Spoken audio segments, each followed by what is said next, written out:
Un acte terrible a été posé aujourd'hui et je suis là devant vous, habillé tout en noir, pour vous dire que nous avons retrouvé l'auteur du crime. Le voici.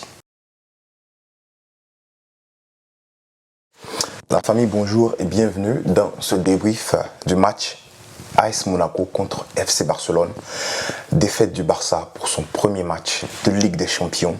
Son entrée a été bafouée, pour moi, par un seul homme.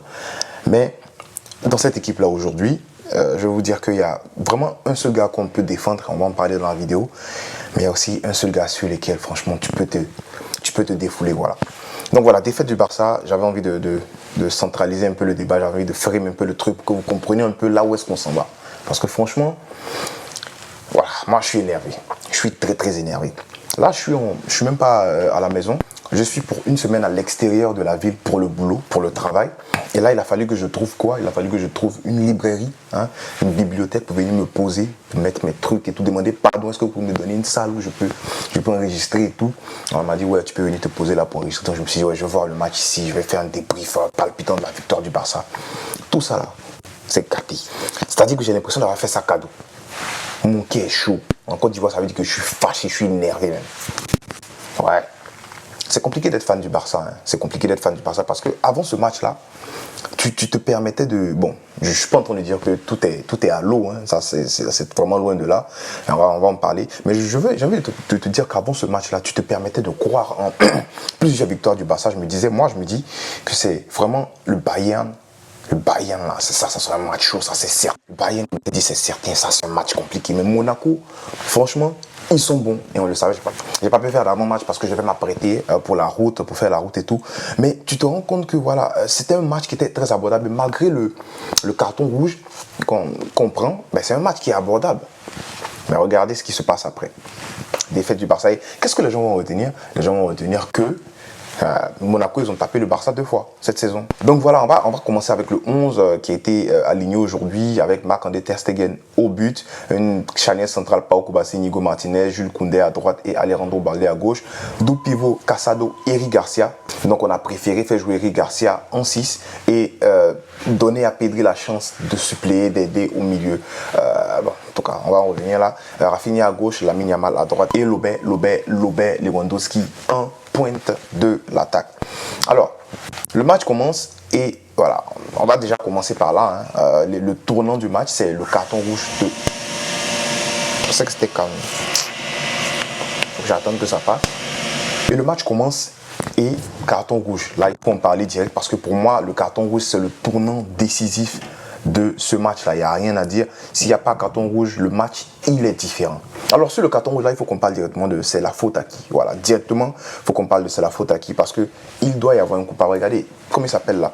Michael Jordan est venu regarder le match aujourd'hui, puis il était dégoûté. Il était en train de pleurer même. Quand il a vu le match de Ter Stegen, il est fâché.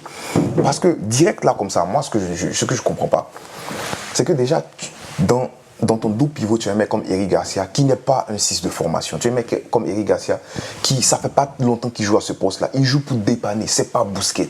C'est même pas Pedri. C'est pas un 6, mais c'est pas Pedri. C'est pas De Jong. C'est pas ce mec-là qui va te donner cette confiance-là. Que genre, quand il y a la pression, tu peux te permettre d'accumuler la pression. Et genre, il peut accumuler la pression. Puis tu vas lui donner le ballon genre, au dernier moment. Genre, c'est pas son truc. Et tu t'entraînes avec lui. Ter Stegen, tu es un capitaine de cette équipe-là.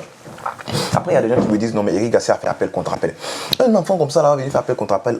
Devant toi, ta défense, toi, tu vas lui donner le ballon. Sachant qu'il y a quoi? Tu as deux options, une à droite, une à gauche. La première option à gauche, elle a été fermée rapidement parce que Ter Stegen a perdu le temps. Ils ont coupé l'appel. C'est Mbolo qui coupe l'appel. La deuxième option était libre. Pourquoi ne pas ressortir par la droite et puis continuer? Non, Ter Stegen dit non. On va attendre, descend Eric Garcia. Et Eric Garcia, dans sa tête, il pense quoi? Il se dit que, non, je suis en train de venir, je me sens confortable parce que là, le press, il est loin. Mais là, arrivé un moment, le press, il se rapproche, Eric Garcia se rapproche, il ralentit sa course, il ne sait pas trop si Ter Stegen va lui donner le ballon. Et Ter Stegen décide maintenant de donner le ballon quand Eric Garcia se dit que le ballon, il n'arrivera pas. Donc, il change sa course. Vous parlez d'appel contre appel, il est venu. Il change sa course, c'est maintenant que tu lui donnes le ballon. Là où il avait demandé le ballon depuis. S'il avait donné depuis, je pense qu'Eric Garcia orientait déjà son corps pour jouer de l'autre côté vers Koundé. C'est Koundé, c'est Pau Kubasi. Mais le côté de Pau et Koundé là. C'est là qu'il allait jouer. Mais Ter Stegen, il perd le temps. il laisse. Bah, peut-être en fait, il est tellement habitué peut-être à jouer avec un Busquets, il se dit que voilà, ils se comprennent et tout, mais c'est pas le cas. C'est pas le cas. En fait, j'essaie de ne pas trop tirer dessus parce que sur Twitter, je suis fâché. Je suis en train de descendre Ter Stegen. Là, j'essaie de faire un peu la nuance. J'essaie de me calmer un peu parce que le match est fini et tout. Et puis à 10 contre 11, vraiment, c'est compliqué de juger l'équipe. C'est compliqué de crier sur les gars et tout parce que voilà. Mais il faut quand même parler de ce qui a fait que tu es passé à 10 contre 11. Donc voilà, donc pour moi, l'erreur, elle est de Ter Stegen. Je ne peux même pas mettre la faute sur Eric Garcia parce qu'Eric Garcia, lorsque ça arrive, la réaction directe, c'est de se battre pour le ballon. Et dommage, Minamino, il coupe, il se met en opposition et puis il t'enlève du jeu. Donc dès que tu le touches, c'est faute. Et dommage aussi, il n'y a personne dans l'axe, il n'y a pas de dernier défenseur. Du coup, c'est obligé d'être un rouge parce que c'est occasion 1 contre 1. Après, bon, je peux aussi dire que, franchement, lorsqu'il y a un truc comme ça, laissez-les en 1 contre 1 contre Ter Stegen. Parce qu'on sait qu'il ne va pas arrêter le ballon. Il est nul en 1 contre 1. Moi, il est nul en 1 contre 1. On le sait, donc laissez-le aller en 1 contre 1. On prend un but, après on va se débrouiller. La même chose contre Arao, mais c'est pas la même chose parce que Arao, il avait largement du temps. Il a fait exprès. Exprès, c'est un peu un gros mot, mais il aurait pu laisser le petit. Mais là, Eric Garcia n'aurait pas pu parce que dès qu'il s'est retourné, boum, c'est deuxième appui, on l'a pris en même temps. Donc Eric Garcia, pour moi, la faute, elle n'est pas sur lui. La faute, elle est franchement du côté de Ter Stegen aujourd'hui. Il est nul. Et à ça, et après le premier but de Akliouche, il vient et je trouve très très passif Baldé. Je pense que Baldé, il y a beaucoup de choses qu'il peut se faire là. Il court, fait son camp. Bon, après tu as un carton rouge, c'est compliqué. Et après un carton rouge, c'est très compliqué, comme je l'ai dit. Mais je vais les juger sur les choix personnels, si on enlève sur les choix individuels, si on enlève le carton. Donc pour moi, Baldé, c'est pas le niveau pour le Barça. Fini. Je vais donner du temps. Il y aura peut-être du temps de prouver, mais pour moi, Baldé, c'est un peu comme si Baldé, on lui a enlevé sa tête et on a mis le cerveau de Dembélé dans les choix à faire. Dembélé fait de très mauvais choix. Peut-être qu'il est en train de progresser actuellement du côté de Paris, mais Dembélé, il était connu pour ça. Il est bon, il est athlétique et tout, mais les choix catastrophiques. Et Baldé, catastrophique aujourd'hui.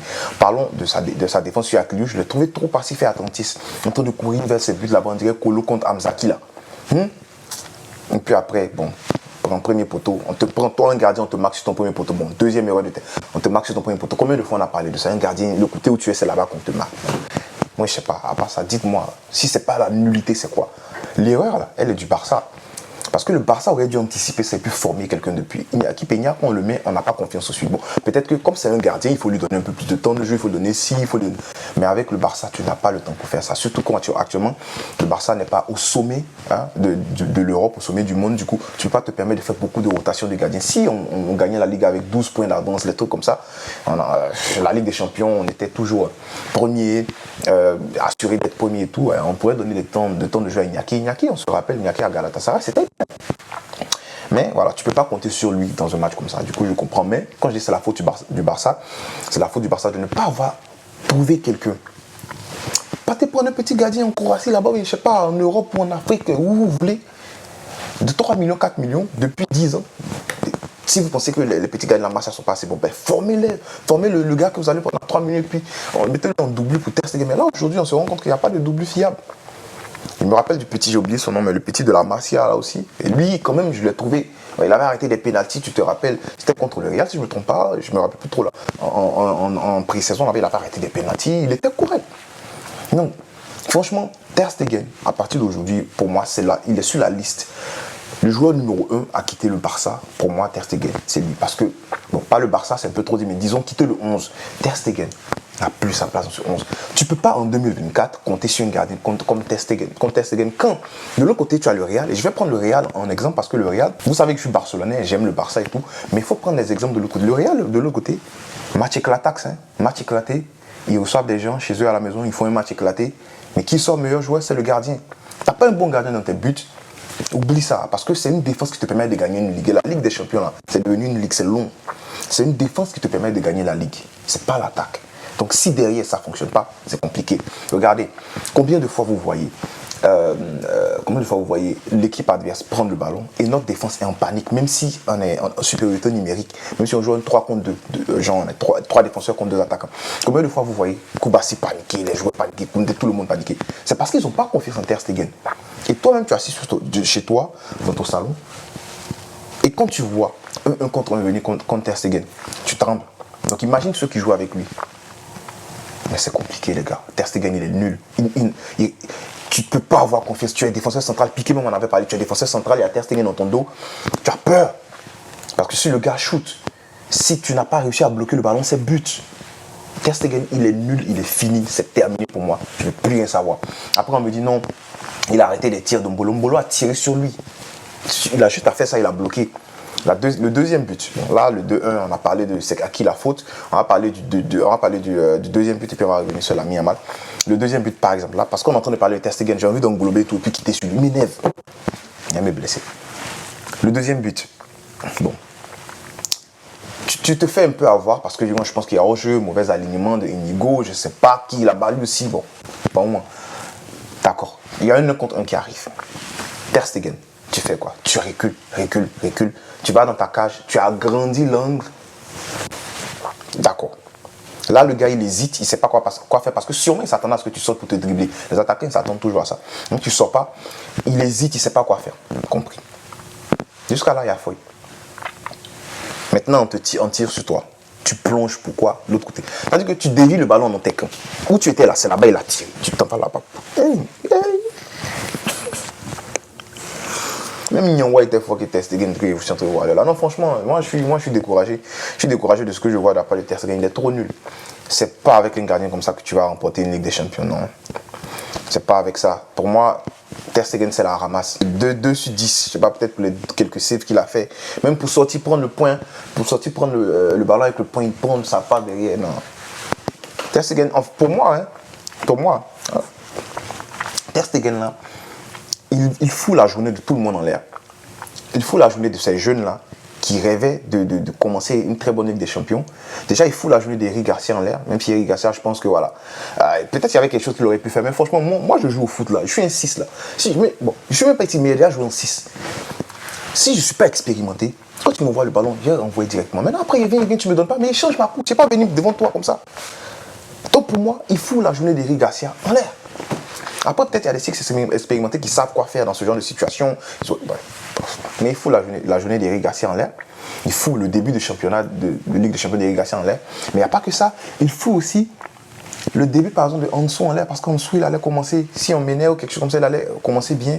Il faut la journée des jeunes là en l'air qui rêvaient de... Oh, comment il se fait popo dessus comme ça contre Monaco 2 fois. À chaque Ligue des Champions, il se fait popo dessus. Il prend son slip préféré, puis il vient nous. Il chie partout. Désolé du terme. Franchement, il faut la journée de qui d'autre en l'air. Hansi Flick, peut-être qu'il avait sa stratégie. Parce qu'on l'a vu, il y a des moments où, à 1-1, malgré qu'on était au moins, on arrivait à se créer des occasions. Il faut la tactique du coach en l'air. Il faut ta journée en l'air. Toi qui regardes la vidéo, il faut...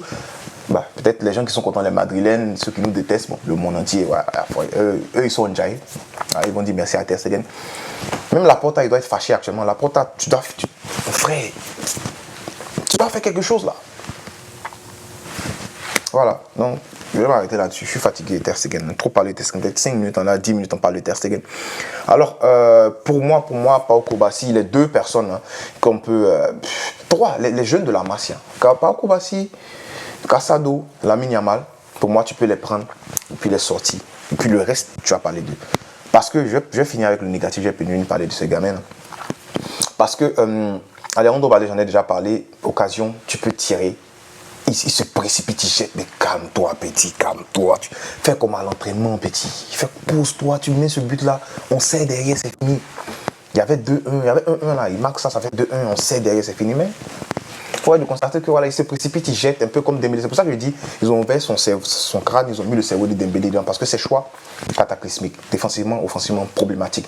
Pour moi, ce mec-là, c'est pas le niveau d'un latéral gauche du Barça. Allez me trouver quelqu'un d'autre, mettez ce gars-là dans la rotation, en doublure, et puis on va faire avec. Inigo Martinez, bon, ça va, pas trop, quand même dessus de sa part, le jaune, il se laisse emporter, mais bon, tu connais les Basques, là, c'est comme ça. 2 duels gagnés sur 2.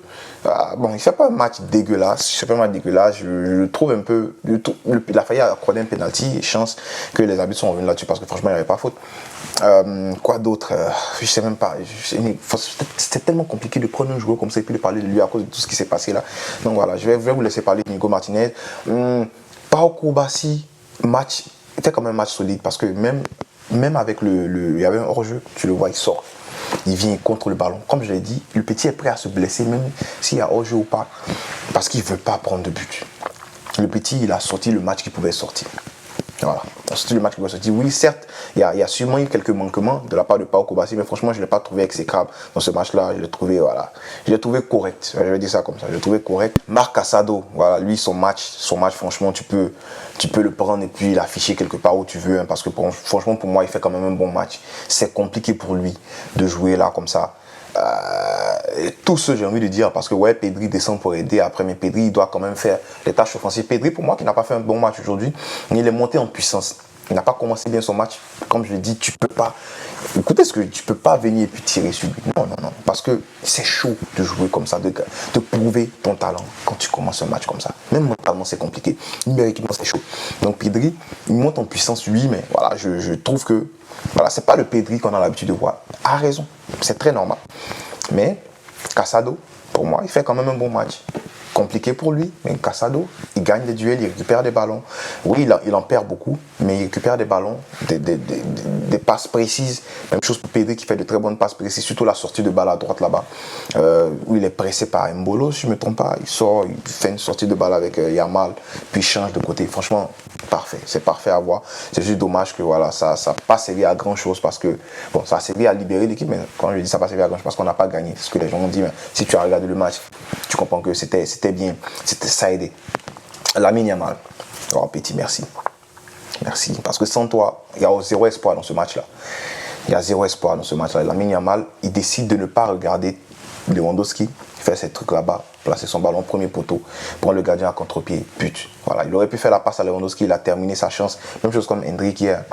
Les petits là sont en train de, tu vois, sont en train de grandir. Lamine Yamal, alors moi je suis content. Je suis content de voir Lamine Yamal marqué dans un match très important de Ligue des Champions. Pour un match où c'est compliqué, si on a 11 secondes, peut-être que Lamine Yamal te met 2. Voilà, 2 buts dans ce match-là. Je sais pas.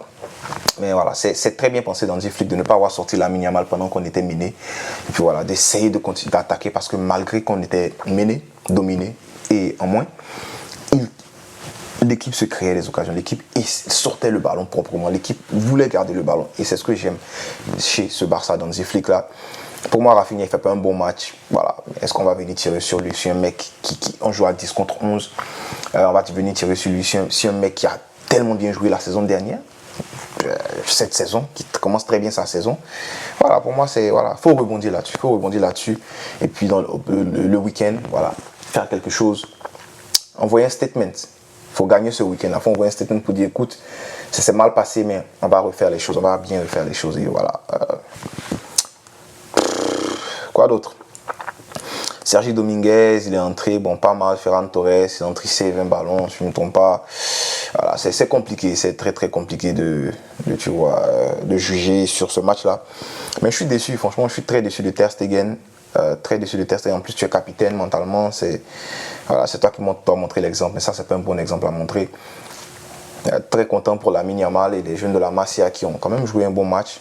Puis voilà, il n'y a rien à dire, on ne s'est pas vraiment fait voler. Il y a tellement de cartons jaunes bizarres aujourd'hui. Même Hansi Flick, je pense qu'il prend un carton, mais un coach qui n'a même pas l'habitude de s'énerver et tout, un truc comme ça, tu donnes un carton, bof, on connaît ça maintenant. À part ça, de l'autre côté, très très bon match de la part de Vanderson. Ouais, Vanderson qui fait un bon match. Akliouche, bon, en fait, Akliouche fait un bon match, mais tu vois qu'ils sont libres, en fait, ils peuvent faire ce qu'ils veulent. Très déçu, mais bon, on va s'arrêter là pour aujourd'hui. J'ai pas envie de. Je suis fatigué, je suis fâché, frère. Bref, dis-moi ce que tu as pensé en commentaire. N'oublie pas de liker, partager, commenter. Et puis, on se retrouve peut-être pour le prochain match, voilà, pour le débrief. On ne cessera jamais de le dire, malgré la défaite, même si je suis très déçu. Pisca. À voir ça.